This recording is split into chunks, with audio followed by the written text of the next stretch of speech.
سلامونه ستړي مسئ د کابل کرکټ لوبغالی دی او زما تر څنګ د کورني کرکټ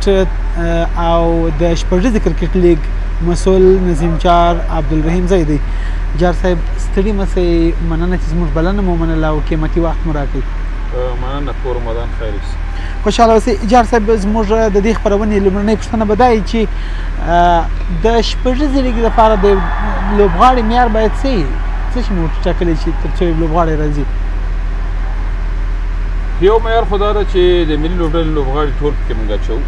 نیغ په نیغه باندې، هغو ته دا معیار ده چې ملي لوبغاړي دي بس. دویم دا ده څوک چې د سپین بال قرارداد ولري، سپین بال د کورني کرکټ د سپین بال قرارداد ولري، دویم معیار دا شو. دریم هغه لوبغاړي چې هغوی په نیشنل ټي 20 کې چې دا اوس د واخان په نوم او عمل بل کال د پښتفې په نوم هغه نیشنل ټي 20 کې چې څوک ښه ځلېدلي وي نو هغوی کولی شي چې دلته راشي. ډېره مننه. جار صاحب دوهم پوښتنه مو دا ده، تاسو هم همدلته شتون درلودی، د شپږیزې لیګ د پیل مراسم یا سرمني د دغه لیګ دپاره قابله وه؟ همدومره کفایت یې کوئ؟ خو زه فکر کوم اوس دغه پرانیستې او هغه چې دي یو څه ساده دي او هغه وخت نه ده چې پخوا به خلکو څه رقم کولې او څه رقم به کېدلي یا به خلکو غوښتنه څه رقم لرودله، نو په هغې کې هغه څه چې مهم شیان او که هغه د څوک چې وفات شوي وو هغو یادونه وشوله، د هغو تذکره وشوله، صورت وویل شو، د شپږیزې په اړه چې لنډ معلومات ورکول شو، د لوبډل مشران پکې وو، د ښوونځي هلکان راغلي وو، د رښتینې اتل په نوم باندې د ښاروالۍ کارکوونکي وستایل شول. زه فکر کوم بسنه کوي. دا بېله خبره ده چې چغې ها هو شور او دا شیان پکې کم و، دا به بېله. خو د تېر کال په پرتله د شپږیزې لیګ د پروډکشن په اړه څه وایاست؟ کیفیت یې څه ډول دی؟ د خلکو شکایتونه زیات نه دي؟ خلک په حقه دي تر ډېره بریده، زه دا منم. موږ سره کم دوی سره ژمنه دوی څنګه موږ سره کړې ده او څه رقم موږ سره قرارداد کړې ده، په هغه کیفیت باندې دوی پوره نه دي او هره ورځ دوی سره موږ باقاعده ناستې لرو. دا نو داسې یو کار نه ده چې دا جنګ او د جدل او دعوې کار نه ده، حقوقي او هغه مسله ده. او بل دا ده چې په قراره کېږي دوی نو وړتیا دونه ده په اصطلاح، او دوی که خارجي کسان راوستي دي هغوی سره انډرسټینډینګ او هغې کې څه فرق زه نه پوهېږم څه چل ده. نن هم زه ورسره ناست وم، وړمه ورځ مو سره میټینګ لرو، پرون مو سره وغږېدلو او نن مازدیګر بیا هم ورسره غږېږو. له اولې ورځې نه دویمې ورځ ته یو څه فرق کړی و، دویمې نه نن درېیمې ته یو څه فرق کړی دی. یوه ستونزه دا وه چې بال پالو لږ ستونزمنه ده، هوا کې لمر هم ډېر تېز دوی وایي چې هغه بال صحیح نه ښکارېږي، په هغې باندې دوی لګیا دي او نور شیان ګوري، نور وسایل غوښتلي ول چې هغه نن راوړو، نو به ګورو چې سبا پورې له خیره سره څنګه کېږي. په رښتیا خبرې تر دې دمه پورې موږ هم ورسره په همدغه هغه کې ورسره په اصطلاح په جنجال یې ورسره او دعوه کې ورسره، او دوی دا وایي چې خیر نن حتما ښه کېږي، ساعت بعد ښه کېږي، 2 ساعته بعد ښه کېږي، نو تر سبا پورې بیا هم ورته منتظر چې له خیر سره بیا ښه شي. بل دا چې داسې بل اپشن اوس موږ نه لرو چې موږ دوی جواب کوو ورته چې راسئ، بل څوک څه منځ کې داسې اپشن هم نه لرو. ډېره مننه جار صاحب. یو بله پوښتنه مې دا ده چې افغانستان کې د اوس لپاره موږ یوازې شپږیزه کرکټ لیګ لرو، سمه ده چې په راتلونکي به ای پی ایل ترسره کېږي. غوره نه وای چې د افغانستان د ملي لوبډلې ټول لوبغاړي سرمني ته راغلي وای؟ یو خبره خو دا ده چې ډېری لوبغاړي په بېلابېلو لیګونو کې مصروف وو او هغې ته کرکټ بورډ انوسي ورکړې وه، رسمي تللي دي، بې اجازې هم دي تللي، نو په اجازه باندې تللي وو، رسمي تللي وو. که موږ چېرته دا شپږیزه څو ورځې وروسته کړې وه لا به ښه وه، خو موږ هلته دې په سمدستي لیست ای لرو، بیا سیریزونه او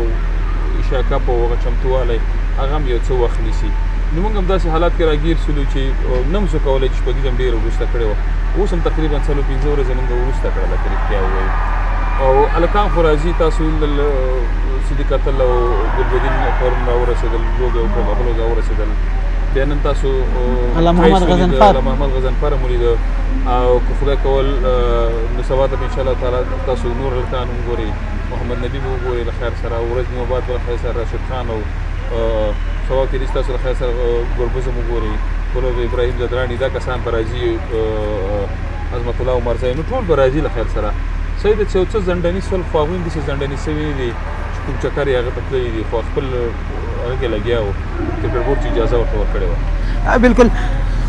د شپږیز څخه به لږ بغلته ولاړ سو کورني کرکټ وضعیت څه ډول دی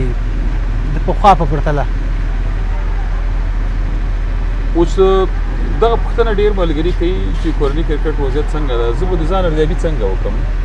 دا به ماته مناسبه نه چې د ځان ارزیابي وکړم موږ خپلې هڅې هاند کوو یو څو مثالونه یې خامخا ویلی سئ چې دغه نتیجه ده د پخوا په پرتله موږ د هلمند د پلانکۍ لوبغاړي لرو د ننګرهار پلانکۍ د خوست پلانکۍ خامخا تاسو د کورني کرکټ مسؤل یاست یو څه مثالونه لرئ او شکر د لوبغاړي خو لرو او خوشحاله یو که نه څنګه لاسته راوړنه خوشحاله یو اوس که تاسو وګورئ کورني کرکټ یو خوالی دا و چې دا دویم کال ده پخوا موږ هېڅ کوکوبوره بال پېژانده نه چا د کورني کرکټ هلکان پې لوبه کړې وه کوکوبوره بال او دا کوم ساده بالونه چې دا سره ډېر فرق کوي په سوینګ کې په هر شي سره فرق کوي په ګریپ کې سره فرق کوي بیا چې هلته یو دم دي جنازې نو دا بال تا ته سخت دي او څو سره دونه بلد ونه اوسې کوکوبوره بال خورا ډېر ارزښتمن بالونه دي او قیمته دي دې کې شک نشته خو موږ کوکوبوره بال متعارف کړو په فسټ کلاس کې کوکوبوره بال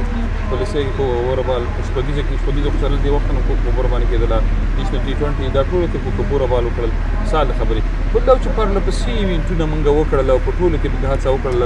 یوازې د واخان نیشنل T20 کې شمېره د ملي لوبغاړو کمه وه په نور ټولو کې موږ هڅه کړې ده چې د ملي لوبغاړي باید حتما پکې شتون ولري چې دا یو ښه لاسته راوړنه ده چې ځوانانو سره دوی یو ځای لوبېږي ځوانانو سره ځوانانو په وړاندې لوبېږي دوی تجربې سره اخلي بله خبره دا ده چې میچ پیسونو کې موږ ډېروالی راوسته میچ پیسونو په پرتله سره فرق وکړو که 18,000 وې د فسټ کلاس هغه 15,000 کړې 12,000 د لیسې وې هغه 18,000 کړلې همداسې په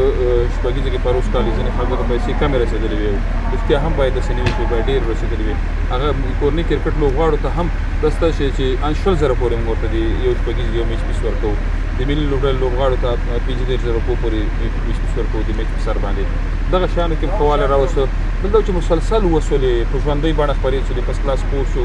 واخان خپاره شول دغه شپږیزه په ژوندۍ بڼه باندې خپرېږي اس ای د له خیر سره هڅې روانې دي که خدای کول دغه شیان دي بل د هلکانو په اړه ووایه چې زه سره تېر نه وځم هلکان خو شکر ته ډېر دي ګڼ دي خدای دې همداسې ښه لري نومونه کې سره تېر نه وځو چې خوابدي څوک نه شي خو یو نوم یادونه به وکړم پروس کال اول ځل بشیر لوبه وکړله بشیر افغان خیمه تاسو یې لاسته راوړنې وکتلې سره کمبالې موږ تر دې پورې وکټې واخیستلې په فسټ کلاس کې اول ځل فسټ کلاس کې لوبېده مثال د خبرې همدغه رقم زه یادونه کولی شم عربګل مومند له فسټ کلاس نه اول کال موږ 19 کلونو لوبډلې ته ورته نیغه غزنفر له ګریډ 1 او هغه نه شپږیز نه راپاڅېد ورغی 19 ته ورغی ملي ټیم ته لاړ او لیګونو ته پسې لاړ او همدغسې پسې روان ده صدیق اتل له کورني کرکټ نه راپاڅېد او لوبې کوي د استرالیا په وړاندې ښه لوبه وکړله نورو ټیمونو په وړاندې ښه لوبېږي لیګونو کې هغه آی پي ایل پورې لاړ ورسېده زه یادونه کولی شم دا اوسنۍ ځوانانو کې به زه درته ووایم چې د موږ سهیل خان زرمتی وړکی ماشوم د هغه د 19 کلونو لوبې کړي دي تاسو به کتلی چې یوه ښه لاسته راوړنه ده په ټوله کې زه به دا ووایم اوس به تاسو میچونه کتلي مسلسل 50 وهي ډېر ګټوره لوبه کوي همدارنګه خالد تڼیوال د خالد تڼیوال ډېر ښه په ټوله ترخیل پروس کال رئیس تاسو ته ګوري په شپږیزه کې هم ډېر ښه چلېږي پرته له کومه شکه نو ما ویل که زه اوس نومونه اخلم چې نیمونو کې زه ټاکنی نه شم محب اول ځل ده چې له هلمند نه د محب په نوم یو کس راځي او هغه شپږیزې پورې رارسېږي په دې هیله دي چې چانس هم ورته ورکول شي په دې هیله انشاءالله چانس به ټول ته ورکول کېږي که خدای کول په خپل ځای کې به ټول چانس اخلي ما مخکې یادونه وکړه د تلویزیون کې سبیز میلمه موږ دا یادونه کوله چې پلانې هلک ده پلانې داسې د هغسې د تکړه ده نو ما ویل چې ګوري نیوکې ځینې خلک کوي ځینې خلک هغه کوي هېڅ داسې ځای نه چې هغې کې د نیوکې ځای نه وي په ټولو دنیا کې هر ځای کې د نیوکې ځای شته او باید نیوکه وزغمل شي نقد وزغمل شي په هغه الفاظ د نیوکې باید سمه واوسي غوښتنه باید سمه واوسي ورسره که یو څوک مثبت نظر ورکړي لا ډېره ښه خبره ده ټولو افغانانو حق د نیوکه هم باید وکړي تنقید هم باید وکړي وړاندیز هم باید وکړي خو دغه وړتیا دا داسې یو شی ده لکه چینه چینه ته دلته ټپه که دلته تیږې کېږده خاورې پرې واچوه ټپه یې که څه هر څه کولی شي بل ځای راوځي چینه هغلته به راوځي هغلته به راوځي وړتیا که دلته په شپږیزه کې ونه ښود په لیس ای کې ښایي که لیس ای کې نه فسټ کلاس کې ښایي نیشنل T20 کې ښایي د ګریډ 1 کې ورته ښایي نو وړتیا نه پټېږي خلک پټوي ډېره مننه نجار صاحب کور مودان چې خپل قیمتي وخت مو راکړی اباد اوسئ خوشحاله اوسئ لیدونکو له تاسو هم یوه دنیا مننه چې تر پای شیبو راسره راوست تر بیا چې مو ځوان د کال خدمت کې زیږېږي پر الله مو سپارم ښه وختونه ښې چارې د الله په امان